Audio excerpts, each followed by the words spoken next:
नमस्कार, मैं नूर। आप देख रहे हैं आईपा यानी all India progressive politics association.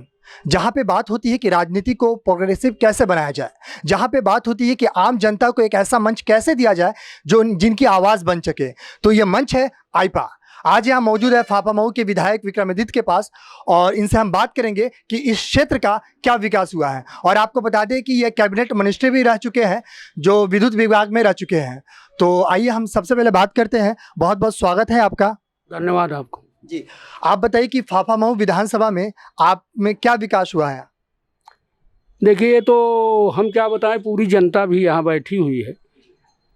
यहाँ पर सड़क की दृष्टि से, बिजली की दृष्टि से, सिंगवेरपुर धाम है यहाँ, जहाँ रामचंद्र जी पहली बार रात रुके थे वनगमन के पथ, वहाँ का विकास, यहाँ का बहुमुखी विकास हुआ है। अस्पताल से लेकर विकास खंड नया बनाया गया, चारों तरफ सड़कों का निर्माण किया गया, विद्युत व्यवस्था में सुधार किया गया, सब स्टेशन बनवाए गए, विद्युत पोल की व्यवस्था की गई है और अभी जर्जर तार बदले जा रहे हैं। सब पूरी व्यवस्था हर तरह से की। सर, जैसा कि आप जानते हैं कि शिक्षा ही हमारे देश की रीढ़ की हड्डी है, तो शिक्षा पर इस विधानसभा में कितना कार्य हुआ है। यहाँ पर शिक्षा में बहुत, जैसे कायाकल्प योजना के अंतर्गत प्राइमरी विद्यालयों का कायाकल्प किया गया है। विद्यालयों में बच्चों की संख्या बढ़ी है। हर दृष्टि से विद्यालयों को शौचालय, पंखा और पानी की दृष्टि से, और इवन विद्यालयों में कुर्सी मेज तक की व्यवस्था कराने का काम किया गया है। अब कोई ये नहीं कह सकता कि ये गांव का और शहर के विद्यालय में बहुत अंतर रह गए। अब जैसे कि आप देख रहे हैं कि अभी खास करके नौजवान बेरोजगार हैं, तो बेरोजगार पर आपने क्या रणनीति बनाई है। देखिए, बेरोजगारी पर देखिए, हमारी सरकार ने पूरे 5 साल हम काम तो हमारी सरकार नहीं कर पाई। 1.5 साल कोरोना काल में चला गया, लेकिन लगभग 4.5 लाख के ऊपर नौकरी लोगों को देने का काम किया गया है, विभिन्न विभागों में देने का काम किया गया है। और जो पुरानी सरकारों में नौकरी के नाम पे भ्रष्टाचार था, आपने देखा इस सरकार में जितनी भर्ती, चाहे लेक्चरर, चाहे पुलिस, चाहे अधिकारी कर्मचारी से लेकर जितनी नियुक्ति हर विभागों में हुई है, हम लोगों भी नौकरियों में प्रमाण पत्र अभी जगह जगह बांटने का काम कर रहे हैं।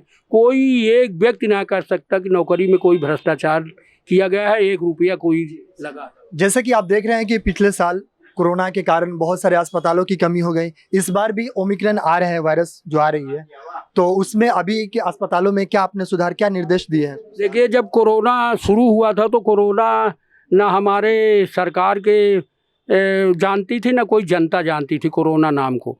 लेकिन कोरोना काल में ये बात सही है कि अस्पतालों में ऑक्सीजन की कमी थी, हमारी पूरी तैयारी नहीं थी।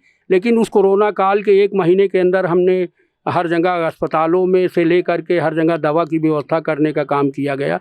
और दूसरी वेव में थोड़ा नुकसान हुआ है, ऑक्सीजन की कमी से बहुत लोगों को हम लोग ऑक्सीजन मांग रहे थे, नहीं दे पाए। लेकिन अब तो हमारी पूरी तरह सरकार तैयार है, हर जिले से लेकर के ये यहाँ CSC से लेकर हर जगह अब ऑक्सीजन की वजह से कोई मरने नहीं पाएगा।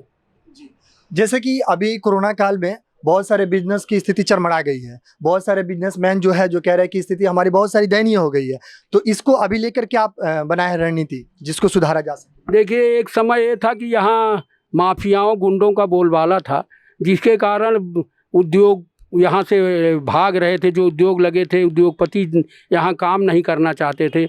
यहाँ व्यापारियों की स्थिति गड़बड़ थी, लोग काम सामान ले लेते थे, पैसा नहीं देते थे, कपड़ा खरीद लेते थे, सीमेंट खरीद लेते थे, गुंडागर्दी करते थे, लोगों को दुकान कब्जा करते। अब ऐसी स्थिति नहीं है, अब स्वच्छंद लोग रोजगार कर रहे हैं। ये बात सही है, कोरोना काल के बाद थोड़ा कमी आई है, लेकिन उसमें पूरी तरह हम लोग उस पर पूरा करने का काम करने जा रहे हैं। जैसे कि 3 बार आप विधायक भी हैं अभी, तो आप राजनीति में क्या सुधार करना चाहते हैं। देखिए, राजनीति में सेवा भाव से काम करना चाहिए। ये हमारे प्रधानमंत्री की भी मंशा है, मुख्यमंत्री की भी मंशा है, हम लोगों के नेता हैं आदरणीय केशव मौर्य जी की, उन लोग भी, हम लोग सेवा भाव से काम करते हैं। जितना पीरियड हम लोगों को राजनीति में मिला है, मैं समझता हूँ हम लोग लगभग 30 साल से राजनीति में हैं। मैं 91 में पहली बार विधायक बना था, तब से आज तक हम लोग सेवा भाव से राजनीति करते हैं। और जो हो सकता है गरीबों के कल्याण के लिए, हर वर्ग के कल्याण के लिए, युवाओं के कल्याण के लिए करने का काम करते हैं। जी, जैसे कि अभी भारत सरकार की बहुत सारी योजनाएं चल रही है, तो इन योजनाओं का कितना लाभ मिल रहा है जनता को। पूरी तरह से लाभ मिल रहा है। भारत सरकार, आप देख लीजिए ना, आधी आबादी को कितना लाभ मिल रहा है। हमारी महिला समूह, ये महिलाएं बैठी हुई हैं, पूछिए आप इनसे। महिला समूह गांव-गांव में हर तरह का रोजगार का काम कर रहा है। इनको हर तरह से रोजगार के लिए लोन तक की व्यवस्था की गई है। ठेला वालों को भी देखिए लोन की व्यवस्था करके हर ठेले वाले को 10,000 रुपया दे करके उसके व्यवसाय को आगे बढ़ाने का काम किया जा रहा है। सर, मेरा अंत में सवाल यही है कि जैसे अभी जो राजनीति है इसमें युवाओं को आगे आनी चाहिए। बिल्कुल आना चाहिए। हम लोग भी युवा से ही राजनीति कर रहे हैं, छात्र जीवन से राजनीति करते हैं। आगे आने वाली पीढ़ी तैयार होनी चाहिए ना, तो युवाओं को पूरा अवसर है राजनीति में या व्यवसाय में या जिसमें जाना चाहिए, युवाओं को अवसर मिलना चाहिए। राजनीति करें लेकिन राजनीति के तरीके से, जो त्याग की राजनीति होती है, लोगों को विकास की राजनीति होती है, सेवा भाव की राजनीति करना चाहिए। जैसे कि अभी विधानसभा चुनाव आने वाले हैं, तो आपके प्रमुख मुद्दे क्या क्या रहेंगे इस जनता के बीच? देखिए, हम तो एक तो विकास के मुद्दे पर पिछला चुनाव लड़े थे और काफ़ी जो हमारे वादे थे सरकार के, जो बीजेपी का, भारतीय जनता पार्टी का संकल्प पत्र था, उसे हम पूरी तरह करके दिखा चुके हैं। आगे आने वाले दिनों में हम सिंगवेरपुर का और विकास हो। देखिए, अभी राम वनगमन पथ बनने जा रहा है, वहाँ पर पुल का शिलान्यास मुझे लगता है 4 जनवरी को आदरणीय गडकरी जी आने वाले हैं। उस पुल का भी शिलान्यास, राम जहाँ से एक समय नाव से पार हुए थे, आज वहाँ पर बहुत बड़ा भव्य पुल बनने जा रहा है, 4 लेन बनने जा रही है, सड़क बनने जा रही है। इसके अलावा पर्यटन की दृष्टि से उसे विकसित करने का काम किया जा रहा है, लोगों को रोज़गार मिलेगा। इवन हम चाहते हैं कि हमारे क्षेत्र में भी और उद्योग धंधे लगे। आगे आने वाले दिनों में अवसर मिलेगा तो हम युवाओं के लिए विकास की बात करेंगे और उनको उद्योग धंधे से जोड़ने का काम करेंगे। बहुत बहुत शुक्रिया। ये थे विक्रमादित्य मौर्य, और ये इनकी सबसे बड़ी खासियत है कि यहाँ पे जनता के बीच में बैठे हुए हैं। तो हम बात करेंगे यहाँ पे जो जनता मौजूद है उनको भारत सरकार की कितनी सारी योजनाएं मिल रही हैं। तो सबसे पहले आप अपना नाम बताइए। ओम प्रकाश पटेल। ओम प्रकाश पटेल जी, आप बताइए कि अभी जो भारत सरकार की बहुत सारी योजनाएं चल रही है, उज्ज्वला गैस है, बहुत सारी योजनाएं हैं, तो उनमें आपको कितना लाभ मिला है? हमको भी उजाला गैस मिला है। मिला है आपको? और इस जैसे कि अभी इस शासनकाल में कितने खुश हैं आप? हम तो खुश हैं, जो है विकास तो हुआ है और 370 जो हटा दिए मोदी जी, वो सबसे बड़ा काम हुआ है। अच्छा, जैसे कि यहाँ पे महिलाएं भी बैठी हुई है, तो महिलाओं से हम बात करेंगे कि आप बताइए कि आपको कुछ विकास हुआ है इसका? मेरा नाम कल्पना पटेल है और जो है भारतीय जनता पार्टी के द्वारा काफ़ी विकास हुए हैं, जैसे उज्ज्वला गैस का और पीएम किसान के जो पैसे मिलते हैं किसानों के तहत, और काफ़ी महिलाओं को, जो महिलाएं डरती थी कि कहीं बाहर निकलने पे उनको डर भय लगा रहता था, लेकिन आज वो महिलाएं चाहे जहां रात हो बिरात हो निकल रही हैं, कोई उनको डर भय नहीं। अच्छा, एक देखा ये अक्सर जाता है कि महिलाएं राजनीति में आना नहीं चाहती है, तो आप किस हिसाब से देखते हैं महिलाओं की राजनीति में आनी चाहिए या फिर नहीं आनी चाहिए? वो उनके जो महिलाओं के अंदर डर है, उनको कोई मोटिवेट करने वाला है नहीं कि आप घर में पर्दे में घूंघट के आड़ में आप रहेंगी, अब कब तक अपना जीवन ऐसे जिएंगी, और अपना ये पर्दा प्रथा हटा करके आप बाहर निकलिए और बाहर की जो बातें हैं आप उसको सुनिए, जो आपको अच्छा लगे उसको दूसरों से शेयर करिए और आप उसको समझाइए। जी, आप बताइए कि अभी की जो शासनकाल है, अभी की जो सरकार है, उसमें सबसे अच्छी चीज़ें क्या आपको?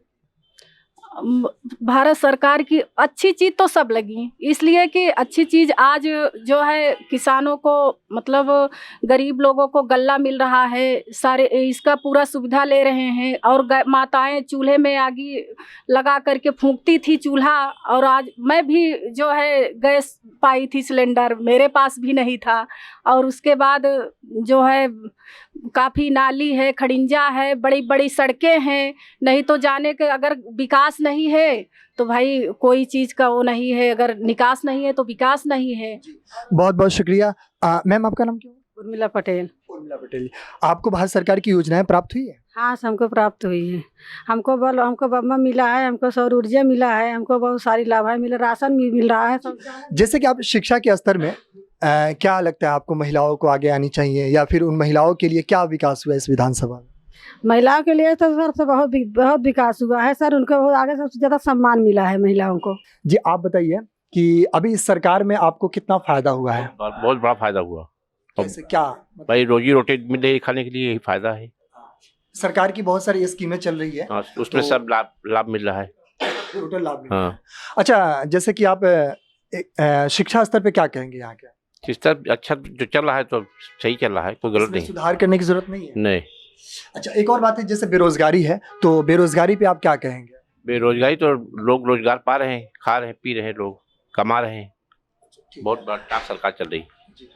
आ, तो ये थे फाफामऊ विधानसभा की जनता और यहाँ के विधायक। तो इन्होंने हम बात की है, ये अपने बहुत अंदाजे बगैर के अंदाज से अपनी बात रखें। बाकी ऐसे ही तमाम खबरों के लिए आप देखते रहिए आईपा।